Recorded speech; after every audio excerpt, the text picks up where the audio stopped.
الرحيم الحمد لله رب العالمين والصلاة والسلام على سيدنا وعظيمنا وحبيب قلوبنا وشفيع نفوسنا أبي القاسم محمد اللهم صل على محمد وعلى أهل بيته الطيبين الطاهرين وأصحابه الغر الميامين. الحمد لله الذي جعلنا من المتمسكين بولاية سيدي ومولاي علي بن أبي طالب. اللهم صل على محمد وعلى محمد. الحمد لله الذي هدانا لهذا وما كنا لنهتدي لولا أن هدانا الله. أما بعد، يقول الله في كتابه الكريم: بسم الله الرحمن الرحيم. The first of our salawat in honor of Rasulullah Muhammad sallallahu alayhi wa alihi wa sallam. Allahumma salli ala Muhammad wa ali Muhammad. The second in honor of Amir al-Mu'mineen Ali ibn Abi Talib. The third with your loudest voices in honor of the Imam of our time, Imam Sahib al-Asr wa zaman. Allahumma salli ala Muhammad. Respected scholars, brothers and sisters, Assalamu alaikum wa rahmatullah wa barakatuh.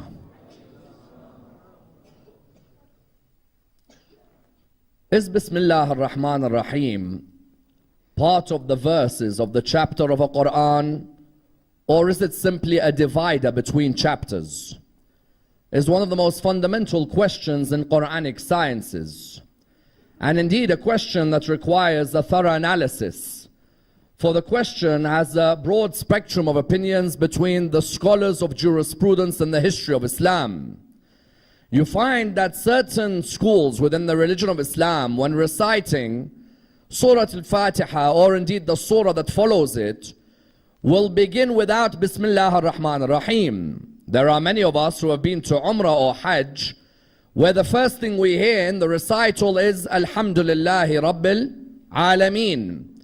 And indeed this raises the question as to whether Bismillah ar-Rahman ar-Rahim is an actual verse of the Holy Quran, or whether it's simply a divider from one chapter to another. This question is of the utmost importance, for we know that Bismillah ar-Rahman ar-Rahim are arguably the most important words in the life of any Muslim. Translated in the English language commonly as in the name of Allah, the most beneficent, the most merciful, you find that every Muslim in the world at one point or another in their life has used Bismillah ar-Rahman ar-Rahim. The idea behind the usage is what? Is that before we perform any act, we want to recognize on the first level that that act is originally from the mercy of Allah subhanahu wa ta'ala. Without a doubt, we want to recognize that every act we want to begin, the origin of that act is the mercy of Allah. That when we say Bismillah ar-Rahman ar-Rahim, what we are trying to say is that we want our acts to have the mercy of Allah surrounding it, because we ask Allah subhanahu wa ta'ala through His mercy that encompasses everything.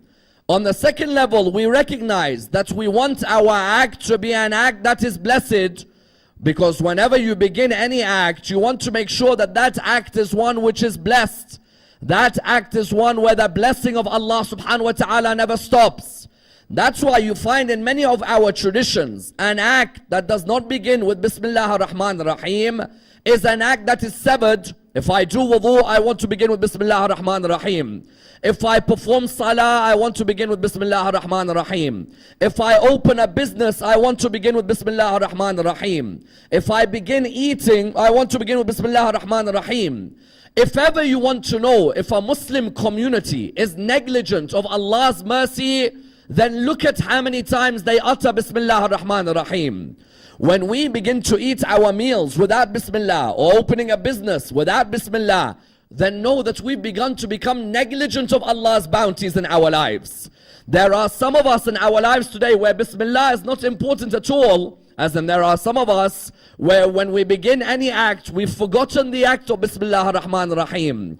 Whereas originally you would find that the Holy Prophet on many occasions would say that an act is severed when it doesn't begin with Bismillah ar-Rahman ar-Rahim. Yet many raise the question that is it that there are certain schools in Islam who when they begin reciting the Quran, they don't begin with Bismillah ar-Rahman ar-Rahim? As in, why is it when we go to Mecca and stand, for example, in Salah, why is it that the Imam of the mosque doesn't begin with Bismillah ar-Rahman ar-Rahim? As in, even sometimes if you notice, when you buy a DVD or a CD to listen to the Quran, have you noticed that the Bismillah ar-Rahman ar-Rahim is inserted from a different part of the Quran? As in, you'd notice that the recital of Alhamdulillah Rabbil Alameen is different from the recital of Bismillah ar-Rahman ar-Rahim. Why? Because you find that in Islamic history, there were schools that believed that Bismillah ar-Rahman ar-Rahim is not an ayah. This raised the question by some that Allah subhanahu wa ta'ala in the Quran tells the Prophet, وَلَقَدْ آتَيْنَاكَ سَبْعًا مِنَ الْمَثَانِي وَالْقُرْآنَ الْعَظِيمِ. Allah tells the Prophet in the Quran in Surah 15 verse 87, we have given you the 7 often repeated verses and the Quran. Those 7 often repeated verses and the Quran, those 7 verses are which verses? The verses of Surah Al-Hamd, isn't it? Someone asked the question that if the 7 verses of Surah Al-Hamd include Bismillah ar-Rahman ar-Rahim, then how come certain Muslims don't recite Bismillah ar-Rahman ar-Rahim? As in, surely if you don't recite Bismillah ar-Rahman ar-Rahim, then Surah Al-Hamd becomes 6 verses. So how is it that certain Muslims neglect Bismillah ar-Rahman ar-Rahim? And why do they neglect these verses? This then leads on to another issue, which is what? If you believe Bismillah ar-Rahman ar-Rahim is part of the surah, then you will recite it in salah, won't you? If you believe Bismillah ar-Rahman ar-Rahim is not part of a surah, but simply a connector from one surah to another, then you will not recite it within the salah. You therefore find, when you look in the Muslim world, the person who recites salah in Najaf, he may begin with Bismillah ar-Rahman ar-Rahim. Likewise, the one who begins salah in Egypt, but the one who recites it in Saudi Arabia will not begin with Bismillah. Why? Let's examine in tonight's lecture. And I'd like to examine this in the following stages. When we look within the Quran, which surah doesn't begin with Bismillah ar-Rahman ar-Rahim and why? Number 2, which surah did Allah replace that Bismillah by including it in another chapter? And what did Sulaiman have to do with Bismillah ar-Rahman ar-Rahim? Number 3, and of the utmost importance, what are the opinions of Abu Hanifa, of Imam Malik, of Imam al-Shafi'i, and of Imam Ahmad bin Hanbal when it comes to Bismillah ar-Rahman ar-Rahim and whether it is a part of the Quran and part of the surahs? And how does this affect their followers when they recite Salah? Number 4, what do the Imams of Ahlul Bayt say about Bismillah ar-Rahman ar-Rahim in the chapters? And what do they say about the benefits of Bismillah ar-Rahman ar-Rahim in dunya and on the Sirat on the hereafter? Number 5, how is Bismillah ar-Rahman ar-Rahim one of the 5 signs of a mu'min? And what are the other 4 which ensure that a person is raised with the mu'mineen on the day of judgment? Let's examine this and examine this topic in depth. When you look within the Holy Quran, all Muslims agree that the word Bismillah ar-Rahman ar-Rahim is mentioned 114 times. That there is no doubt. Yet when you look at the Muslims, you ask them, but is there a chapter which doesn't begin Bismillah ar-Rahman ar-Rahim? They reply to you, yes. Which one? The most famous chapter which doesn't begin with Bismillah ar-Rahman ar-Rahim is Surah 9 of the Quran. That surah, sometimes it's called what? That surah, sometimes it's called Tawbah. On other times, that chapter is called Bara'ah. Tawbah means what? Repentance. Another name of the chapter which doesn't begin is what? Bara'ah. Bara'ah and Tawbah are sometimes used simultaneously. Some Qur'ans will say Surah 9 is Surah Tawbah. Others will say Surah 9 is what? Surah Al-Bara'ah. Bara'ah as a name gives you an indication of why Bismillah ar-Rahman ar-Rahim wasn't at the beginning of the surah. Because if you were to ask many Muslims today who claim they have an attachment to the Quran, which surah doesn't have Bismillah, they'll say Surah Bara'ah. You ask them why, they're like, I'm not really sure. Hold on, why? Why doesn't Allah begin Surah 9 in the name of Allah, the most merciful, the most beneficent? Why not? You'll find many Muslims will turn around to tell you the truth. I don't really know why not. I know that we don't recite Bismillah, but I'm not sure why not. No, we have to be sure why not. Why? Because I need to know historically what took place where Allah decided not to address the Meccans with His rahmah. I need to know. I need to know which incident is Allah saying no more Rahman and no more Rahim. Bara'a means in English dissociation. One of the derivatives of Bara'a is Tabarra. Yes? Tabarra we know is one of the Furu' ad-Din, isn't it? Salah, Som, Hajj, Zakat, Khums, Ammar bil Ma'ruf, Nahi anil Munkar, Jihad, Tawalla and Tabarra. Tabarra means what? To dissociate. When I perform Tabarra, I dissociate from an enemy or the enemies of Allah's Risala. Correct? As in when you come and ask someone, why do you do Tabarra? They say, because I want to dissociate completely from persons X, persons Y, person Z, because they are enemies of Allah. If you look within the Quran, Nabi Ibrahim, when he dissociated from his uncle, why did he dissociate? Because his uncle became an enemy open of Allah. If you look at Surah 9 verse 114, وَمَا كَانَ اسْتِغْفَارَ إِبْرَاهِيمَ لِأَبِيهِ إِلَّا عَنْ مَوْعِدَةٍ وَعَدَهَا إِيَّاهُ فَلَمَّا تَبَيَّنَ لَهُ أَنَّهُ عَدُوٌّ لِلَّهِ تَبَرَّأَ مِنْهُ. The only time tabarra has been used as a word in the Quran is with Ibrahim. When Ibrahim's uncle became an enemy of Allah by carving the idols and selling them to the people, Nabi Ibrahim said, Allah said that Ibrahim's istighfar for his uncles because of his promise. Now that his uncle has become an enemy of Allah, what happens? Tabarra'a minh. He dissociates from his uncle. In the laws of Salat al-Rahim, if my cousin's not religious, I don't dissociate from them. If my cousin's not a Muslim, I don't dissociate from them. If my cousin is an enemy of Allah and His Prophet, I have to do tabarra from them and not have a relation with them. The only condition where you can perform tabarra from a cousin is if that cousin openly curses Allah and His Prophet. Otherwise, if your cousin doesn't curse Allah and His Prophet, then you still have to maintain some sort of salat al-rahim. Therefore, tabarra from the word bara'a meant a form of dissociation from Allah's enemy. In ziyarat warith or ziyarat ashura, don't we say to Ahl al-Bayt, إني أتقرب إلى الله ورسوله ولا الأمير المؤمنين ولا فاطمة الزهراء ولا الحسن ولا الحسين, through what? بموالاتكم وبالبراءة من أعدائكم. I get close to you through your wilaya and through what? And dissociating from your enemies. Surah Bara'a وَبِالْبَرَاءَةِ مِنْ أَعْدَائِكُمْ. Correct? I dissociate from your enemies, Ziyat Ashura. Surah 9 is called Bara'a. Why, Ya Allah, do you call a surah dissociation? I want to dissociate from these Meccans who, whenever I've given them a chance with my rahmah to bring peace, they always go behind my Prophet's back and destroy that peace. Hudaybiyah had been signed 2 years earlier, correct? The Hudaybiyah Treaty.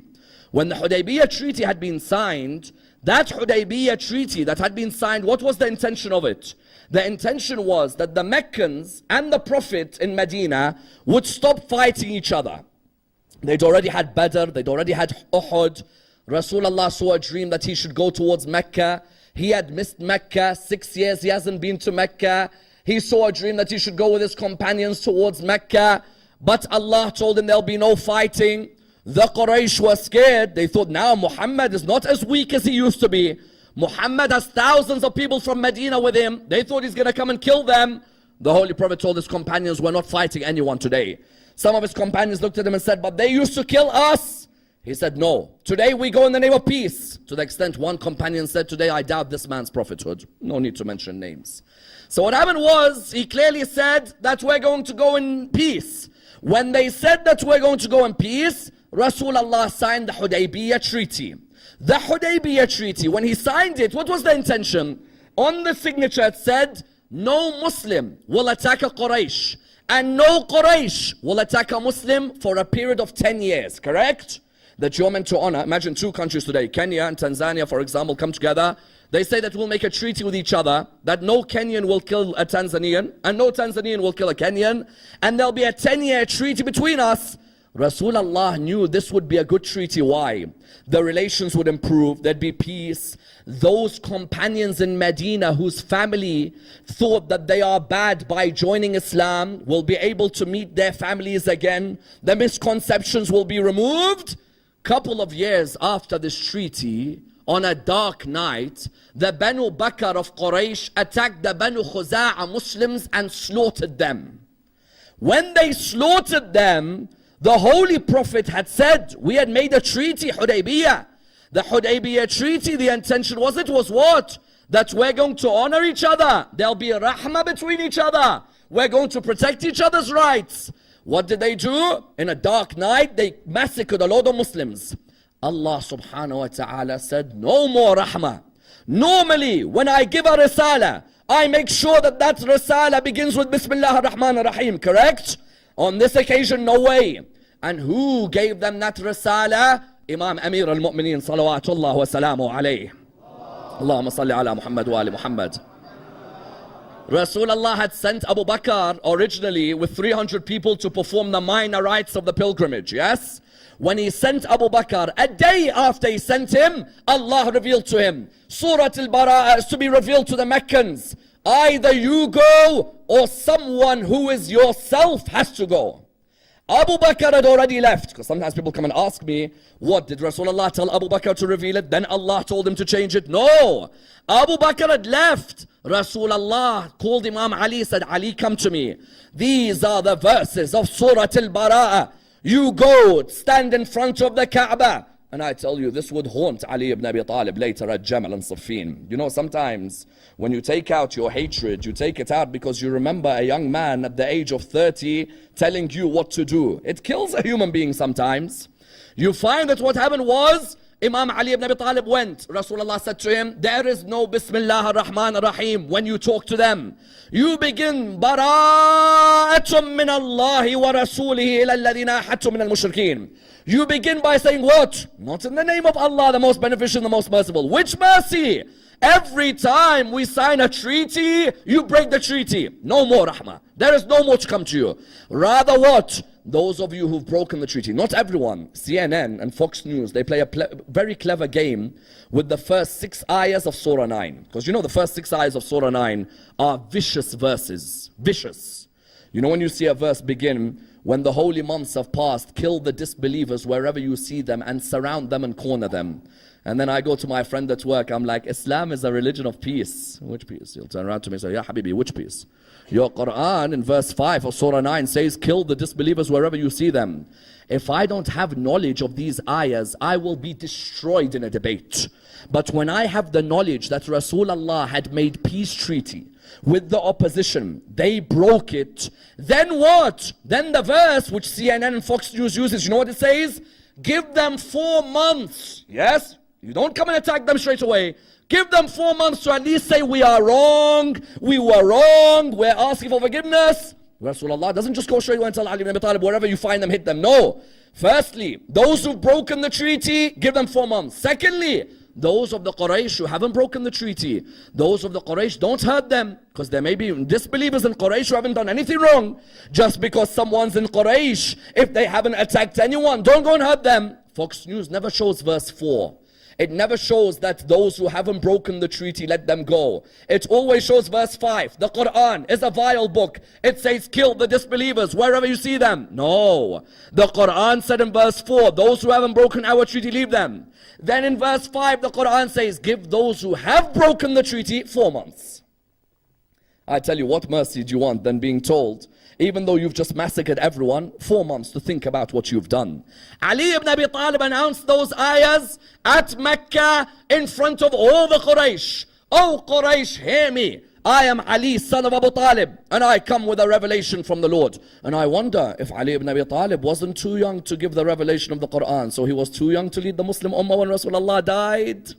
As in when you come and tell me Ali ibn Abi Talib was a young boy at 33, he shouldn't have led after Ghadir, yes, at Saqifa. What did they say? They said Ali is too young. Hold on a minute, he can reveal the Quran, he's not too young. When he leads the Ummah, he's too young. Rasulullah knows Ali ibn Abi Talib is the only one who can reveal this surah. Therefore, this surah Bara'ah is the only surah that doesn't begin with Allah's Rahmah in Rahman and Rahim. Why? Because they broke the treaty of Hudaybiyah and Allah did not send His Rahmah. Therefore, if that surah doesn't begin with Bismillah, how could I say that there are 114 Bismillahs in the Quran? Because someone will turn around to me and say, listen, Sayyid Ammar, 114 surahs in the Quran, one doesn't begin with Bismillah. That means Bismillah is mentioned 113. No. Allah showed us that there's another place where Bismillah is said when Sulaiman wrote the letter to the Queen of Sheba. You see, sometimes people ask, Bismillah, is it Sunnah of Rasulullah? Not only Sunnah of Rasulullah. Bismillah ar-Rahman ar-Rahim is a Sunnah of the prophets before Rasulullah. In which way? When the Queen of Sheba ruled where she ruled, Nabi Sulaiman ruled where he ruled. Nabi Sulaiman, half of the world belonged to him, and the other half belonged to the Queen of Sheba, correct? The hoopoe bird, the hudhud, would fly on behalf of Sulaiman. As you know, Sulaiman, the birds, the animal, the jinn, were all his servants, correct? The wind was his servant. The hoopoe bird, the hudhud, it would travel far and wide. When it would travel far and wide, that hudhud, what would its role be? It would be a navigation. You know, today in our cars, you have sat-nav, correct? It tells you where you're going. In those days, Nabi Sulaiman, what was his sat-nav? His sat-nav was the hudhud. The hudhud would travel far and wide. You know what the hudhud would tell Nabi Sulaiman? It would tell him where the nearest place of water is. Imagine you're going on a journey. Sometimes you check on your sat-nav, where's the nearest gas station, isn't it? You know, when you've got like one mile left or something, you type nearest gas station. Nabi Sulaiman, if he would travel, the hudhud would tell him where the nearest water station is. That day the hudhud came back late. When the hudhud came back late, Nabi Sulaiman, he said, I promise that this hudhud, I will punish the hudhud if the hudhud had come back late. The birds, the animals, the jinn were all under his command. Justice has to be established. Each one has its role. The hudhud, when it came back, the other animals said to the hudhud, you know what, you're going to be in trouble with Sulaiman, because Sulaiman is angered that you've come back late. The hudhud replied by saying, did he say unless I have a reason? So at this moment they said, yes. He said, unless you have a reason. He said, very well, I will tell him what my reason is. When the hudhud entered upon Nabi Sulaiman looked at the hudhud, said, where were you? Said, Nabi Sulaiman, I've seen someone whose kingdom is as great as yours. Who? Said, the Queen of Sheba in Yemen. Her kingdom is as great as yours, but they do something we don't. What is it? They worship the sun. And I believe that you should be telling them what they should worship is the Lord of the sun. Nabi Sulaiman wrote the letter. This is where the 114th mention of Bismillah ar-Rahman ar-Rahim is in the Quran. Surah 27, verse 30. He began the letter, he wanted to write a letter to the Queen of Sheba saying to her that, listen, you have half the world. I want to tell you to come towards the way of Allah subhanahu wa ta'ala, not the sun. So the letter begins, إِنَّهُ مِن سُلَيْمَانَ وَإِنَّهُ بِسْمِ اللَّهِ الرَّحْمَنِ الرَّحِيمِ. Whenever you begin any letter, any email, anything, take this as a lesson in life. Why not begin the lesson with Allah's rahmah, correct? Why not begin? How many times have we failed in something because we forgot to say Bismillah before sending, correct?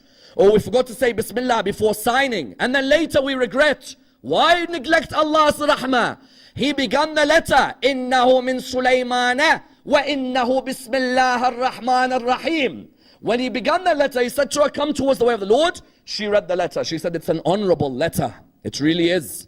What do you think I should do? Her advisor said to her that, you know what you probably should do is that you should send, if you want us to fight, we're ready to fight, we have a big number of people, or send him something. She said, you know what, I'll send him some gifts, jewelry, diamonds, rubies, and if he's a man of God, it won't affect him. But if he's not a man of God, then he'll be affected easily, correct? A man of God is not affected by these things. When it reached Nabi Sulaiman's thinking, is she trying to bribe me? You know what, come over towards my palace, I invite you, come over. She was then on her way to coming over. Nabi Sulaiman looked around. He looked towards the birds and the jinn and the animals and his wasi. Because the wasi of a prophet is a fundamental figure in society. He looked towards his wasi. He said to him and to all of them, who can bring me her throne before she arrives? When they looked around, one of the jinn said, I can. Then you found Nabi Sulaiman's wasi, who the Quran said he had some knowledge of the book. Remember the book in the lecture a few nights ago? That book, yes. He had some knowledge of the book. He said, I'll bring it before the blinking of the eye. Straight away, the Queen of Sheba's throne was right in front of Sulaiman. That man is a wasi of a prophet. He has some knowledge of the book, yes? Some access to the book. The Queen of Sheba's throne is in front of him. How about the wasi of Rasulullah? What can he do? Correct? The wasi of Rasulullah, those who come and doubt you, the wasi of Rasulullah, saying they're just imams. Say, hold on, Asif bin Barkhiya in the Quran is the wasi of Sulaiman. The Queen of Sheba's throne is in Yemen. It's like me telling you today, I've got a guest coming. Can we get his chair, which he sits on in his table in Sydney, Australia, in front of me now? And one of you turning around to me and saying, here, look, in front of you. And right in front of me, the chair of that person comes. When the Queen of Sheba arrived, she looked at the chair. But she's a queen, and a queen doesn't talk lightly, yes? Sulaiman says to her, do you recognize that throne? Is it yours? She said, it looks like my one, yes? I'm not going to admit to you, but it looks like my one. But when she entered his palace, she realized. You see, Sulaiman had a palace where it's all glass, but water under it. But the glass is so fine that you can't tell the water under it, correct? So when she entered and she saw, she thought there's water there. She lifted her dress because she thought, I don't want my dress to be wet. As soon as she stepped on the finest glass man has ever made. She looked towards the heavens and she said, if Sulaiman can have a palace so deceiving that the Queen of Sheba thinks that glass is water, then what does the Lord of Sulaiman have waiting for him? Correct? What does the Lord of Sulaiman have? This is Nabi Sulaiman, and the glass made me deceived. How about the Lord of Sulaiman? And she became a follower of Sulaiman, one of the greatest ladies. But Nabi Sulaiman, he began his letter with rahmah, not his, the rahmah of Allah subhanahu wa ta'ala. He wanted to make sure that his invitation to the Queen of Sheba had barakah. That was the 114th mention of Bismillah ar-Rahman ar-Rahim. The question, does therefore every school in Islam believe that when I read Surah Al-Fatiha, does every school in Islam believe that Bismillah ar-Rahman ar-Rahim is the first ayah in Surah Al-Fatiha? No. What are the opinions of the different schools in Islam about Bismillah ar-Rahman ar-Rahim? Please understand this carefully. And there's a fundamental point I want to bring here when you understand this point. What is it? The Hanafis, yes, most of India and Pakistan are Hanafi, correct? Malikis, most of Morocco and Tunisia, Algeria are Maliki, yes? Shafi'is, most of Egypt is or was. Hanbalis, most of Saudi Arabia are Hanbalis, yes? So when you look at the schools of fiqh in Islam, you have the school of Abu Hanifa, the school of Malik bin Anas, the school of Muhammad bin Idris al-Shafi'i, and the school of Ahmad bin Hanbal. Let's see what they say about Bismillah ar-Rahman ar-Rahim. This will help you when you understand why when you're at Hajj or at Umrah, you don't hear Bismillah ar-Rahman ar-Rahim. Firstly, Malikis say absolutely Bismillah ar-Rahman ar-Rahim is not part of an ayah of the Quran, nor can you say it in Salah. Malik used to say it's reprehensible to say Bismillah ar-Rahman ar-Rahim in Salah. And I often wonder what's so reprehensible about what I'm saying. Malik, even though Ibn Abi Zayd in Kitab al-Nawadir, he has an opinion that possibly, but Malik's main opinion is what? Malik's opinion is, if you go to Tunisia, Morocco, Algeria, you won't hear Bismillah ar-Rahman ar-Rahim, not even silently. Straight away, Salah will begin, Alhamdulillahi Rabbil Alameen. Straight away. Not even Salah silent. And Quran, they say no, Surah Al-Fatiha is, it does not begin with Bismillah ar-Rahman ar-Rahim. Surah Al-Fatiha begins with Alhamdulillahi Rabbil. Question. وَلَقَدْ آتَيْنَاكَ سَبْعًا مِنَ الْمَثَانِ وَالْقُرْآنِ الْعَظِيمِ. Correct? Surah 15 verse 87. We gave you the 7 repeated verses. How does Malik answer Surah Al-Fatiha being the 7? Ooh, it's interesting. You know what he says? Count with me, all of you, if you don't mind. Bismillah ar-Rahman ar-Rahim. Yes? Alhamdulillahi Rabbil Alameen. Ar-Rahman ar-Rahim. Maliki yawm ad-Din. Iyaka na'budu wa iyaka nasta'in. اهدنا الصراط المستقيم صراط الذين أنعمت عليهم غير المغضوب عليهم ولا الضالين. Do you all agree? How many are they? 7. Quran says 7 repeated verses, yes? You know how the Malikis view this? Between صراط الذين أنعمت عليهم, they put that as the end of a verse, غير المغضوب. Yes, we the Shia do tahrif, yes? We. I'm the one who's accused of being someone who has a different Quran every year, yes? When I go to Hajj, they tell me, Shia, different Quran, yes? Me? Malikis, therefore, in Salah, Bismillah, no. Surah Al-Fatiha or any surah of the Quran, no Bismillah. Hanafis and Hanbalis, now this is which will help you in Hajj. We said Hanbalis are what? In Saudi Arabia, correct? They say that Bismillah ar-Rahman ar-Rahim is not an ayah of the Quran. Ahmed bin Hanbal may have an opinion that it's only an ayah in Surah Al-Fatiha, but in Salah they say you must recite it silently. Hence in Hajj or Umrah we hear Bismillah ar-Rahman ar-Rahim, Alhamdulillah, correct? You'll hear him whisper it because he's a Hanbali. So in his Hanbali fiqh, you whisper. Abu Hanifa, likewise. Abu Hanifa says, not part of Quran. Bismillah ar-Rahman ar-Rahim. So when you begin a surah in the Quran, Bismillah, what's its role? It just divides the surah. So for example, I finished Surah Al-Falaq. I need to put Bismillah so I know Surah Al-Nas is coming. Abu Hanifa, Ahmed bin Hanbal, Malik says no way. Then it comes to who? Imam al-Shafi'i is the same as us. If you read Mawardi's Hawi al-Kabir, he makes it clear. Imam al-Shafi'i says, Bismillah ar-Rahman ar-Rahim is an ayah of the Quran. And it's the beginning of 113 surahs in the Quran. And in Salah, you recite it loudly. Therefore, if you go to Egypt, you'll hear their Salah, Bismillah ar-Rahman ar-Rahim, Alhamdulillah. Yes? There's no silence. Because Imam al-Shafi'i of the 4 schools of fiqh, he says, I recognize the others say that Abu Bakr, Umar, Uthman, maybe they didn't recite loudly. Or the others say that Iqra bismi rabbika alladhi khalaq. Remember my discussion on Iqra? They say that it began with Iqra, whereas we believe it began with Bismillah ar-Rahman ar-Rahim. But Imam al-Shafi'i says what? He says it is unanimous. That we must understand. What's so unanimous? He says we must understand that we recite Bismillah ar-Rahman ar-Rahim loudly. Because of what? Loudly because it's an ayah of the Quran and in the Salah. Why? He says consensus of the Sahaba. Now, Malik, Abu Hanifa, Shafi and Ahmed bin Hanbal all base their opinions on the consensus of the Sahaba. Why do I need the consensus of the Sahaba when I have the consensus of Al Muhammad? Correct? This is a vital point. Why? If I go for the consensus of the Sahaba, what do I have? I have Abu Hanifa, I have Malik, I have Shafi'i, I have Ahmed bin Hanbal. Why don't I go to the teacher of teachers, Imam al-Sadiq, salawatullah wa salamu alayhi. Allahumma salli ala Muhammad wa I'm surprised when Muslims say to me, yes, but Sahabi X said this and Sahabi Y said this. Baba Ali ibn Abi Talib is alive. You want to go to someone else? Imam al-Hasan, Imam al-Hussein, Imam Zayn al-Abidin. Ask them. Why are you asking Sahaba? Sahaba on my head, no problem. Sahaba I respect. But why not look for the consensus of the Imams?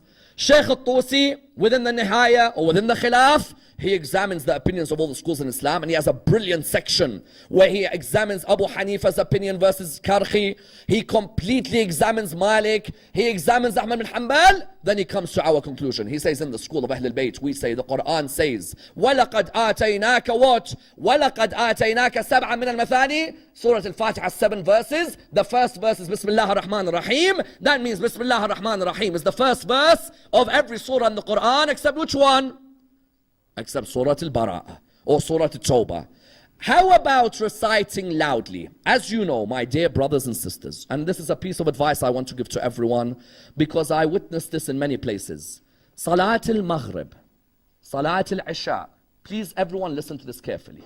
Salat al-Maghrib, Salat al-Isha, Salat al-Fajr have to be prayed loudly. I don't care if Sayyid Ammar is next to you, if your mum's next to you, if your uncle's next to you. Your salah is incomplete if Maghrib, Isha and Fajr are recited silent. Do you know how many people until today recite Maghrib and Isha and Fajr silently? Bismillah ar-Rahman ar-Rahim. Alhamdulillah. Do you know how many? There are so many people in the Muslim world today who recite Maghrib, Isha, and Fajr silently. Salah gone. What do you do? What do you do if you find out Salah's gone now?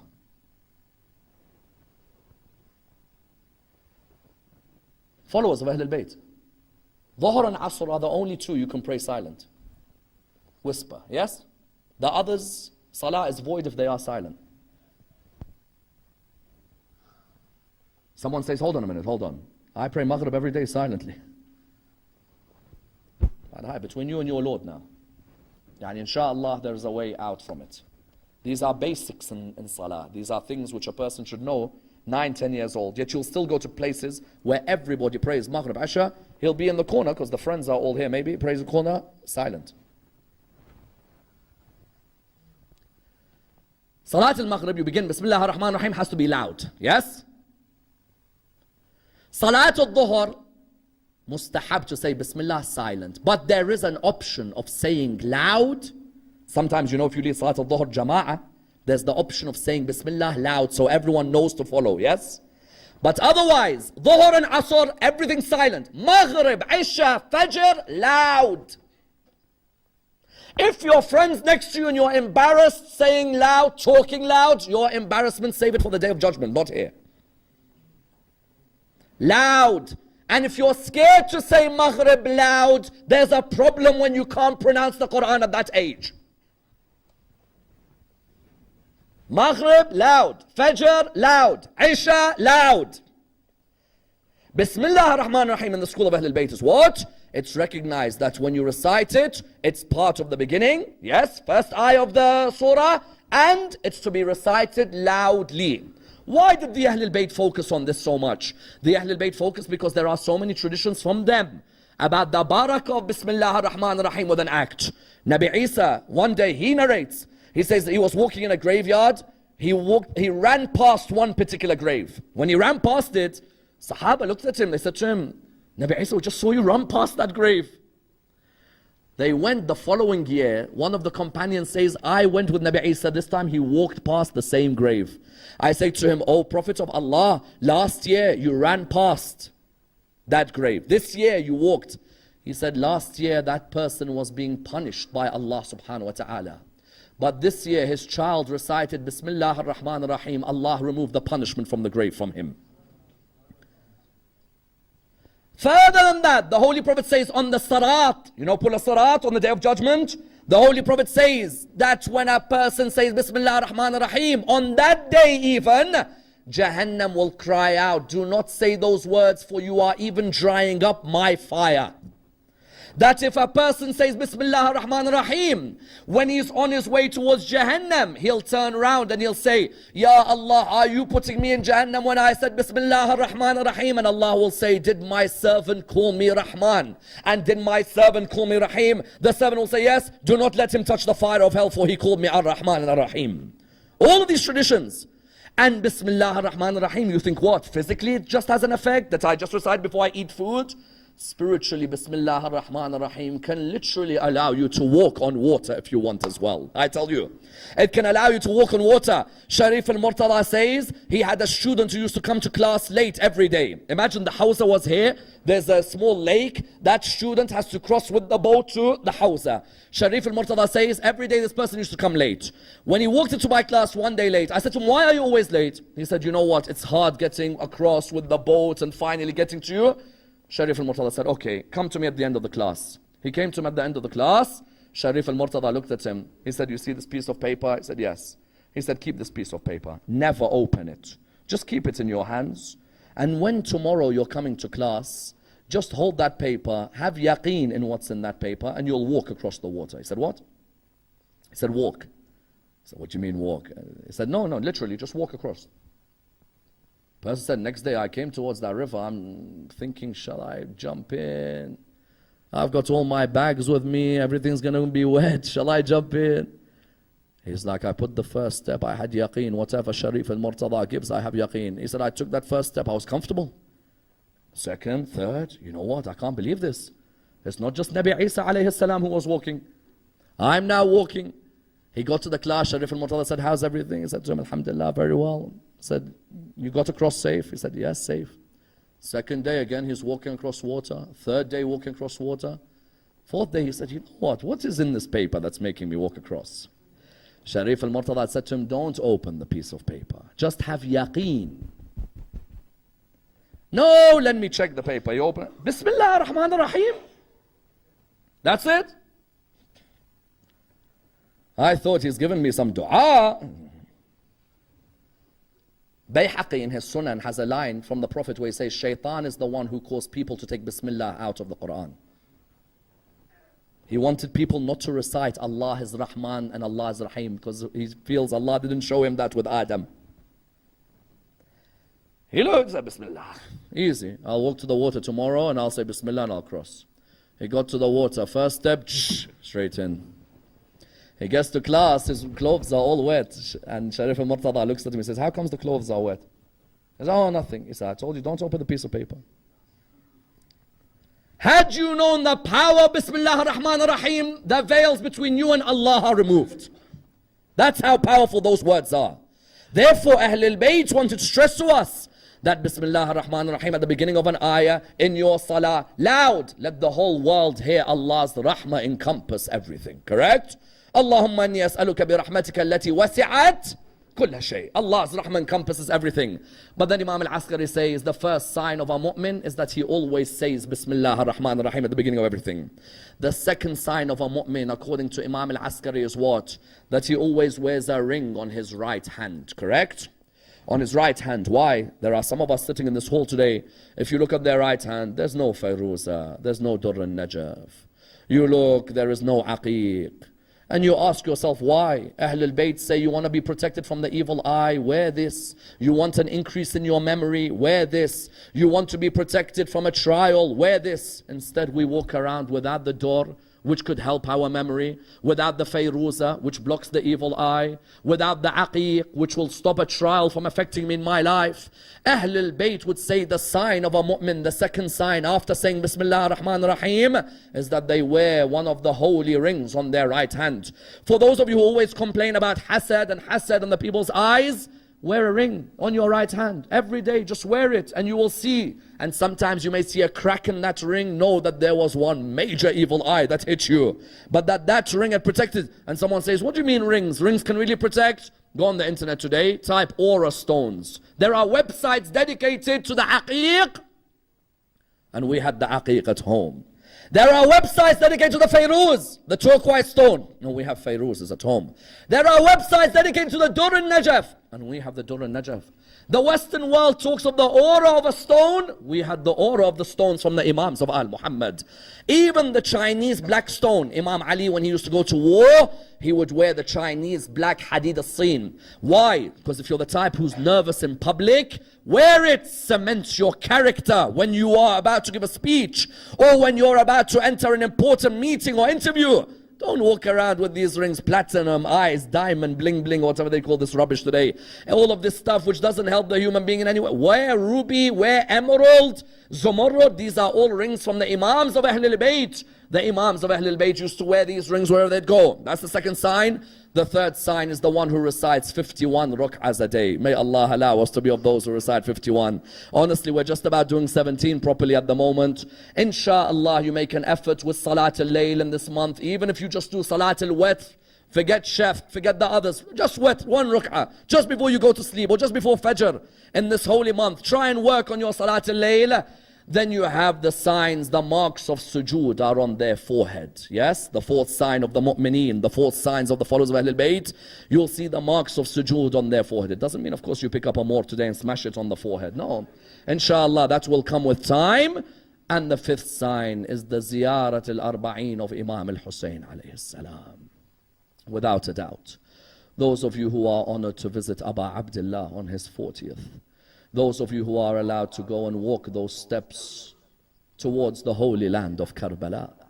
Those of you who can do it, may Allah bless all of you. May Allah allow you all to walk to Abu Abdullah al-Hussein. Imam al-Sadiq used to say, "Oh Allah, have mercy on those cheeks that rub themselves on the grave of Abu Abdullah." Those of you who've had the chance to rub your cheeks on the dharih of Imam al-Hussein, may Allah bless you. But those of you who haven't, you do not know what you've missed out on in life. That you are able to go towards the holy shrine. Imam al-Askari says the fifth sign of a mu'min, he visits Abu Abdullah on his 40th. That's a makhsus. On his 40th, he does the ziyarah of Imam al-Hussein. If not, he is able to go, then at least from far away on the Arba'een, he recites Ziyarat al-Arba'een of Imam al-Hussein alayhi salam. And he remembers those holy bodies that lay on the ground on the 10th of Muharram. Many of those bodies without heads, yes? There are many of those bodies without heads. And I see your tears straight away, the lovers of Abu Abdullah, especially those of you who haven't been to Karbala or haven't been for a while. May Allah let you return back to that holy shrine. Those bodies that lay on the ground in Karbala, many of them did not have their heads when Imam Zain al-Abidin buried them. And that's why when he returned on the 40th, he wanted to return their heads back to the holy bodies. How hard is it for a son to return his father's head back to his body? Yes, he had to return the head of Abbas back to Abbas, and the head of Akbar back to Akbar, and then he had to walk towards the holy body of Abu Abdullah. When he got closer towards the holy body, just imagine how a son feels when he has to dig up the grave again. And he placed the head on the body of his father. He narrates, all of a sudden I heard a voice from the grave, the baby, place him on my chest." Abu Abdullah, 40 days had gone, he still remembers the baby. He looked towards Imam Zain al-Abidin, he said to him, the baby, I beg you, place the baby on my chest, and softly place his neck on my neck. Allahu Akbar. Not just place the baby on my chest, place his neck on my neck. You know, my son, oh, you know, the arrow still burns me until now when I remember it. Inna lillahi wa inna ilayhi raji'un. We pray to Allah subhanahu wa ta'ala to raise us with Muhammad and Al Muhammad. Ya Allah, allow us to begin our actions with Bismillah ar-Rahman ar-Rahim, and allow us to end our actions with Alhamdulillah Rabbil Alameen. Ya Allah, raise us with the Imam of our time, Imam Sahib al-Asr wal-Zaman. Allow us to be amongst those who follow his message in this world and receive his intercession in the hereafter. We pray to Allah subhanahu wa ta'ala the Surah Al-Fatiha, but before the loudest of your salawat.